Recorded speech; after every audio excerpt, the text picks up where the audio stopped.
இன்றைக்கி என்னோடய பசங்களுக்கு மார்னிங் பிரேக்ஃபாஸ்ட்டுக்கு பாஸ்தாவும் மதியம் லஞ்சுக்கு வெஜிடபிள் புலாவும் தான் ப்ரிப்பேர் பண்ணியிருந்தேன். பாஸ்தா வேக வைக்கிறதுக்காண்டி தண்ணியில் உப்பு எண்ணெய் சேர்த்து பாஸ்தாவை ஒரு பக்கம் வேக போட்டேன். பாஸ்தா வேகும்போது எண்ணெய் ஊற்றணுன்னா தான் நம்மளுக்கு ஒட்டாமல் உதிரி உதிரியாக கிடைக்கும். வெஜிடபிள் புலாவ் பண்ணுறதுக்கு தேவையான அளவு எண்ணெய் நெய் சேர்த்ததுக்கப்புறம் நம்ம தாளிக்கிறதுக்கு பட்டை கிராம்பு ஏலக்காய் பிரியாணி இலை கொஞ்சம் சீரகம் இதை சேர்த்து நல்லா பொரிய விட்டுறணும். இதெல்லாம் நல்லா பொரிஞ்ச உடனே நம்ம கட் பண்ணி வச்சுருக்க வெங்காயத்தை போட்டு வதக்கணும்.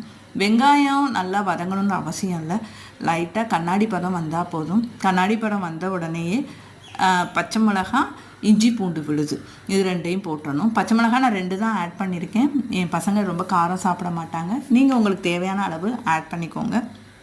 பட் வெஜிடபிள் புலாவ்னாலே காரம் இல்லாமல் சாப்பிட்றதுக்கு ரொம்ப மைல்டாக இருக்கும், டேஸ்ட்டாகவும் இருக்கும்.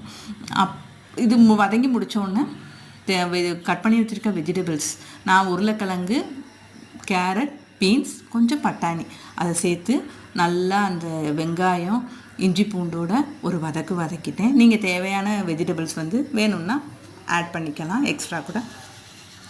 இது நல்லா வதங்கி முடித்தோன்னே கொத்தமல்லியும் கொஞ்சம் சேர்த்துருக்கேன். புதினா சேர்க்க வேண்டாம், கொத்தமல்லி மட்டும் சேர்த்தா போதும். காலையிலே பாஸ்மதி ரைஸை அரை மணி நேரத்துக்கு முன்னாடி ஊற வச்சுருந்தேன். அதை தண்ணி நல்லா வடிகட்டிட்டு அரிசியையும் இந்த வெஜிடபிள்ஸோடு சேர்த்து நல்லா ஒரு கிண்டி விட்டுட்டு 1.5 கப்பு தண்ணி ஊற்றிருக்கேன். நான் போட்டு விசில் இங்கிட்டு போட்டு விட்டேன். இதுக்கு ப்ரிப்பேர் ஆகிற டயத்தில் நம்ம பாஸ்தாவும் பிரேக்ஃபாஸ்ட்டுக்கு ரெடி பண்ணிட்டேன். ஃபைனலாக வெஜிடபிள் புலாவும் ரெடி ஆயிடுச்சுக்கு. இதுக்கு பொட்டேட்டோ ஃப்ரை பசங்களுக்கு கொடுத்து விட்டேன்.